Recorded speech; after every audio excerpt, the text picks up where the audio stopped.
জুলাই গণ অভ্যুত্থানে সংগঠিত ভয়াবহ মানবতা বিরোধী অপরাধের বিচারিক ইতিহাসে এক গুরুত্বপূর্ণ অধ্যায় উন্মোচিত হয়েছে। ক্ষমতাচ্যুত সাবেক প্রধানমন্ত্রী শেখ হাসিনা ও সাবেক স্বরাষ্ট্রমন্ত্রী আসাদুজ্জামান খান কামালের বিরুদ্ধে আন্তর্জাতিক অপরাধ ট্রাইব্যুনালের পূর্ণাঙ্গ রায় প্রকাশ পেয়েছে। মঙ্গলবার ট্রাইব্যুনালের চিফ প্রসিকিউটর কার্যালয়ের ওয়েবসাইটে 457 পৃষ্ঠার একটি রায় প্রকাশ করা হয়।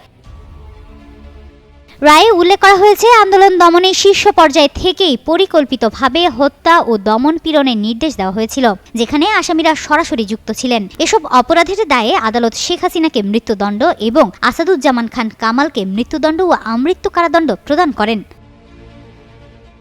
রায়ের পর্যবেক্ষণে উঠে আসে, তৎকালীন ঢাকা দক্ষিণ সিটি কর্পোরেশনের মেয়র ফজলে নূর তাপস ও জাসদ সভাপতি হাসানুল হক ইনুর সঙ্গে শেখ হাসিনার ফোনালাপে ড্রোনের মাধ্যমে আন্দোলনকারীদের অবস্থান শনাক্ত এবং হেলিকপ্টার ও মারণাস্ত্র ব্যবহারের নির্দেশ দেওয়া হয়। এর ফলেই 2024 সালের 5 আগস্ট রাজধানীর চানখারপুলে 6 জন আন্দোলনকারী গুলিতে নিহত হন এবং আশুলিয়ায় 6 জনকে হত্যার পর লাশ পুড়িয়ে ফেলা হয়।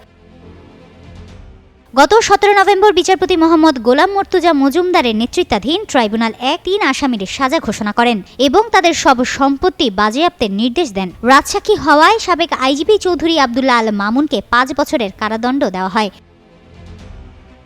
রায়ে 5টি অভিযোগের ভিত্তিতে 6টি কাউন্ট নির্ধারণ করা হয়। এর মধ্যে রয়েছে 14 জুলাই গণভবনে শেখ হাসিনার উস্কানিমূলক বক্তব্য, হেলিকপ্টার, ড্রোন ও প্রাণঘাতী অস্ত্র ব্যবহার করে আন্দোলনকারীদের নির্মূল করার নির্দেশ প্রদান, ঢাকা বিশ্ববিদ্যালয়ের তৎকালীন উপাচার্যের সঙ্গে ফোনালাপে ফাঁসির নির্দেশ এবং রংপুরে ছাত্র আবু সাইদ সহ একাধিক হত্যাকাণ্ড। এই মামলায় 54 জন সাক্ষী দেন। স্টার উইটনেস হিসেবে সাক্ষ্য দেন নাহিদ ইসলাম ও ডক্টর মাহমুদুর রহমান। প্রসিকিউশন পক্ষে চিফ প্রসিকিউটর মোহাম্মদ তাজুল ইসলাম সহ একাধিক প্রসিকিউটর শুনানি করেন।